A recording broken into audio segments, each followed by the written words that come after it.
Isabelle और Daryl Daryl के बताए गए म्यूजिशियन के थिएटर के पास पहुंच जाते हैं, जिसके यहाँ उन्हें रेडियो मिल सकता था। इसाबेल और डेरिल सिल्वी और लॉरेंट को घोड़े को प्रोटेक्ट करने के लिए बाहर ही छोड़ देते हैं और खुद म्यूजिशियन से मिलने थिएटर के अंदर चले जाते हैं। म्यूजिशियन उन लोगों को अपने रेडियो के पास ले जाता है, लेकिन डेरिल देखता है कि उसके रेडियो के सारे वायर्स कटे हुए थे। म्यूजिशियन डेरिल और इसाबेल को देखकर बहुत खुश हो जाता है और वह उन्हें अपने ऑर्केस्ट्रा का एक नमूना दिखाने के लिए ले जाता है। इसाबेल और डेरिल देखते हैं कि म्यूजिशियन ने वॉकर्स को अपने इंस्ट्रूमेंट से बांध दिया था और वो सभी पपेट के समान इंस्ट्रूमेंट्स को प्ले कर रहे थे। ये सीन बहुत ही ज्यादा खतरनाक लग रहा था। म्यूजिशियन उन वॉकर्स को इंस्ट्रक्शन देने लग जाता है। डेरिल को ये सब म्यूजिशियन की मूर्खता लगती है। म्यूजिक की आवाज थिएटर के बाहर तक जा रही थी, जिसे सुनकर एक वॉकर दूसरे वॉकर को चेन से खींचता हुआ सिल्वी और लॉरेंट की ओर बढ़ने लग जाता है। सिल्वी उसे देखकर बहुत ज्यादा डर जाती है। वो उसे गन पॉइंट पर ले लेती है, लेकिन गोली नहीं चला पाती। डेरिल और इसाबेल तब तक वहाँ पर पहुँच जाते हैं। डेरिल उस वॉकर को शूट कर देता है। आवाज सुनकर तब तक और वॉकर्स वहाँ पर आने लग जाते हैं। डेरिल सभी के साथ वहाँ से निकल जाता है। डेरिल इसाबेल को क्लियर करता है कि अब सब कुछ उसके अनुसार होगा और वो लोग अब पेरिस की ओर ही जाएंगे। इसाबेल पेरिस जाने की बात सुनकर लॉरेंट को बताती है कि उसकी मॉम का हाई स्कूल अब वहाँ से ज्यादा दूर नहीं था। वहाँ सभी गाड़ियों और बिल्डिंग के ऊपर फ्रेंच में स्प्रे पेंटिंग से पाउवियर लिखा हुआ था। डेरिल इसाबेल से इस बारे में पूछता है। इसाबेल उसे बताती है कि ज़ॉम्बी आउटब्रेक के बाद एक मूवमेंट शुरू हुआ था जिसमें लोगों ने ये लिखा था और ये वही लोग थे जिन्होंने एबी पर अटैक किया था। इसाबेल इसको अलग तरह से सोचती थी। उसके अनुसार लोग व्यवस्था को पकड़ने की बेकार कोशिश कर रहे थे। डेरिल फिर से कहता है कि लोग भगवान के साथ भी वैसे ही करते हैं। डेरिल की ये बात इसाबेल को पसंद नहीं आती। इसाबेल को लगता है कि उसका विश्वास भगवान में बहुत ज्यादा है, जबकि लोगों का विश्वास एक दूसरे पर नहीं है। वो चारों एक सिमेंट्री के पास पहुंच जाते हैं। वो सिमेंट्री म्यूजिशियन जिम मॉरिसन की ग्रेव थी। ग्रेव के ऊपर फ्रेश रोजेस रखे हुए थे, यानी कि कोई आसपास जिंदा मौजूद था। लॉरेंट डेरिल को रियश्योर करता है कि जिम मॉरिसन की तरह डेरिल पेरिस में नहीं मरेगा। एक और सेवियर फेलो कुछ सेवियर्स के साथ मिलकर इसाबेल के ग्रुप को रोक लेता है। इसाबेल यूनियन और होप का मोटो ट्रुथ इज होप फेलो के सामने दोहराती है, जिसके कारण फेलो अपने हथियार रख देता है। इसाबेल फेलो को बताती है कि उसे फादर जीन ने भेजा था। फेलो लॉरेंट को देखकर उसे पहचान जाता है कि ये वही बच्चा है जिसे वो बहुत समय से मिलना चाहता था। फेलो इसाबेल के ग्रुप को अपनी रूफटॉप कम्युनिटी में लेकर आ जाता है। उसकी कम्युनिटी में 64 मेंबर्स थे, जिसमें कुछ महीने पहले पैदा हुआ एक बेबी भी शामिल था। वो जगह इसाबेल और उसके साथियों के लिए पूरी तरह से सेफ थी। उन लोगों को रूफटॉप कम्युनिटी का ग्रांड टूर करवाया जाता है। सिल्वी एमिल के साथ बात करती है, जो उसकी एज का था। दोनों एक दूसरे की ओर अट्रैक्ट हो जाते हैं। लॉरेंट दूर से एफिल टावर को देखकर खुश हो जाता है। वहाँ पर ज़ॉम्बी आउटब्रेक के बाद एक हेलीकॉप्टर की क्रैश लैंडिंग हो गई थी। फेलो डेरिल और इसाबेल को एंटोनी के पास लेकर जाता है। एंटोनी कम्युनिटी के कम्युनिकेशन सिस्टम को लीड कर रहा था। डेरिल को लगता है कि उनके पास रेडियो सिस्टम होगा, पर वो ये देखकर हैरान रह जाता है कि वो लोग कम्युनिकेशन के लिए पिजन्स का इस्तेमाल कर रहे थे। एंटोनी उन्हें अश्योर करता है कि पिजन्स अच्छे मैसेंजर होते हैं और वो अपना डेस्टिनेशन पहचानते हैं। एंटोनी जोक भी मारता है कि पिजन्स की गर्लफ्रेंड भी हो सकती है, क्योंकि हर किसी का कहीं ना कहीं कोई इंतजार कर रहा था। ऐसा लग रहा था कि डेरिल अपने कॉमनवेल्थ के दोस्तों से कांटेक्ट करने के बारे में सोच रहा था। इसाबेल के पूछने पर एंटोनी उन्हें बताता है कि वेदर को देखते हुए पिजन्स को एक कंट्री के अंदर मैसेज लेकर लौट कर आने में तकरीबन 1 महीने का समय लगेगा। पिजन्स इंटरनेशनल डिलीवरी नहीं किया करते थे। रूफटॉप कम्युनिटी का पूरा ग्रुप लॉरेंट से ऑब्सेस्ड था और उसके कारण उन्हें फूड और सप्लाईज बिना कुछ लिए प्रोवाइड कर रहा था। वो लोग लॉरेंट की पूजा कर रहे थे। डेरिल एक समझदार तरीके से कहता है कि एक बच्चे पर इतना भारी बोझ डालना मुश्किल था,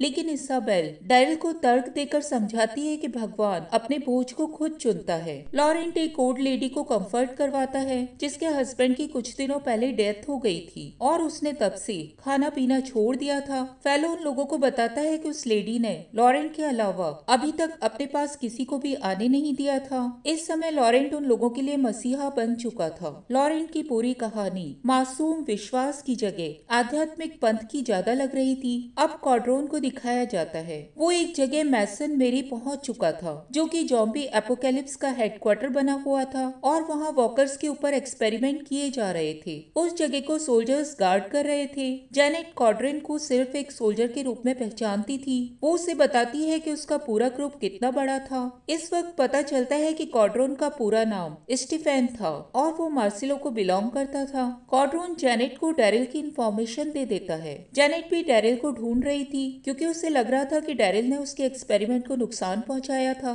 क्वाड्रोन जेनेट को प्रॉमिस करता है कि वो जेनेट के अंडर में डायरेक्ट काम करके डैरिल को ढूंढकर जेनेट के सामने अपने आप को प्रूव करके दिखाएगा। जेनेट क्वाड्रेन को डैरिल को ढूंढने का काम सौंप देती है। जेनेट क्वाड्रेन को अपना वेरिएंट वॉकर का साइंटिफिक एक्सपेरिमेंट दिखाने ले जाती है। साइंटिस्ट वेरिएंट वॉकर के ऊपर एक्सपेरिमेंट कर रहे थे, यानी कि वो लोग अलग टाइप का वॉकर तैयार कर रहे थे। वॉकर के रूम में मौजूद साइंटिस्ट अपने बनाए हुए वॉकर को देखकर बहुत ज्यादा डर जाते हैं और वो डर से रूम के बाहर आ जाते हैं। उन लोगों का बनाया हुआ वेरिएंट वॉकर दीवारों से टकराकर अपनी चेन्स तोड़ देता है। वॉकर ग्लास वॉल तक दौड़कर आ जाता है और उसका ब्रेन एक्सप्लोड हो जाता है। साइंटिस्ट जो कि उस वॉकर को रीड कर रही थी बहुत ज्यादा डिसअपॉइंटेड हो जाती है और जेनेट को बताती है कि वो वेरिएंट वॉकर सिर्फ 18 सेकेंड तक जिंदा रहा था। इधर इसाबेल डैरिल के साथ अपने पुराने अपार्टमेंट लौट कर जाती है। उसका अपार्टमेंट बुरी तरह से लूटा हुआ दिखाई दे रहा था। इसाबेल लिली की 16th बर्थडे की एक पिक्चर निकाल लेती है। उस पिक्चर में लिली एफिल टावर के सामने खड़ी हुई थी।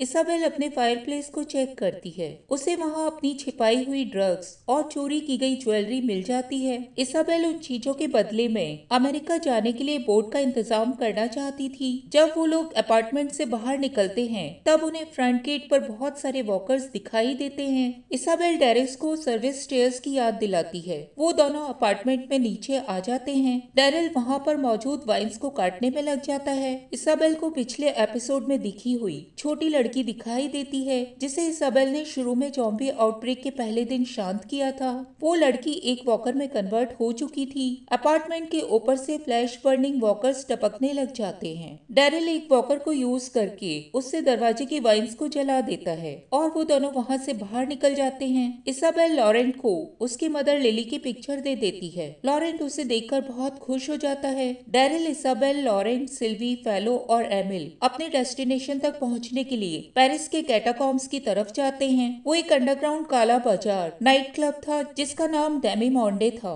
उस क्लब में सिंगर्स, डांसर्स और ड्रग क्वींस सभी मौजूद थे। फेलो, डेरिल और इसाबेल बोट के बारे में दो आदमियों से बात करते हैं। उन आदमियों को बोट के बारे में कोई भी जानकारी नहीं थी, लेकिन उन्होंने कुछ बातें सुनी हुई थी। वो दोनों ड्रग्स के बदले में इसाबेल और डेरिल को अमेरिका तक जाने के कनेक्शन प्रोवाइड करने का वादा करते हैं। डेरिल को वहाँ की पूरी सिचुएशन बहुत ज्यादा ट्रिकी दिखाई देती है। तब उन आदमियों और डेरिल के बीच में लड़ाई होने लग जाती है। तभी क्वीन वहाँ पर पहुँच जाता है और वह इसाबेल और डेरिल को उस जगह को छोड़कर जाने से रोक लेता है। वह उन लोगों को बताता है कि वह उस नाइट क्लब का ओनर है। लॉरेंट एक सिंगर आना से मिलता है और वह उसके गाने की तारीफ करता है। लॉरेंट आना को अपनी मम्मी की पिक्चर दिखाता है। आना अपना एफिल टावर का लॉकेट लॉरेंट को उसकी मदर की याद में दे देती है। इधर इसाबेल क्वीन को बताती है कि लॉरेंट लिली का बेटा था। क्वीन लॉरेंट को देखकर कहता है कि उसकी आंखें उसकी मदर से मिलती है।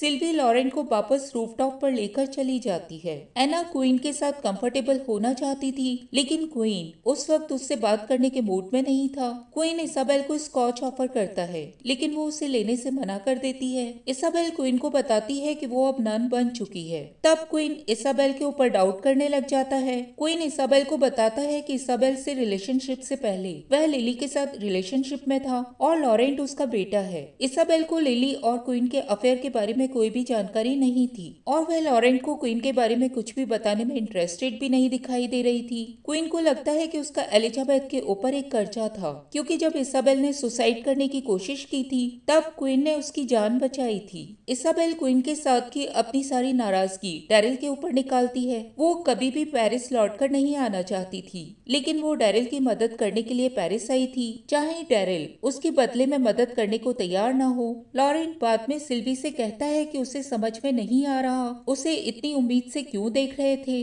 उस मोमेंट पर लॉरेंट सिर्फ अपनी मदर के बारे में और जानना चाहता था। क्वाड्रोन बाकी कॉस्ट सोल्जर्स के साथ क्वीन के नाइट क्लब में पहुंचकर डेरिल के बारे में पूछने लग जाता है। रूफटॉप कम्युनिटी में इसाबेल डेरिल से अपनी कही बातों के लिए माफी मांगती है। डेरिल बहुत ज्यादा फ्रस्ट्रेटेड हो चुका था। उसने वहाँ से जाने के लिए अपना सामान बांध लिया था। उसको लगता है कि इसाबेल का लॉरेंट के माँ बाप के बारे में बार बार झूठ बोलना और इस खराब दुनिया में उसे एक छोटी आशा का सहारा बनाने का तरीका काफी कठिन था। लॉरेंट उन दोनों की बातों को सुन लेता है और चिल्लाकर उन दोनों से कहता है कि वो उन दोनों से नफरत करता है। तभी कॉस सोल्जर्स शूटिंग करते हुए वहां पर पहुंच जाते हैं। लॉरेंट मौके का फायदा उठाकर वहां से भाग लेता है। डैरिल कॉड्रोन से बचकर भागने लग जाता है। डैरिल और कॉड्रोन में फाइट होने लग जाती है। डैरिल रूफ से नीचे गिर जाता है। इसाबेल को रियलाइज होता है कि लॉरेंट वहां पर नहीं था और वो उसे ढूंढने लग जाती है।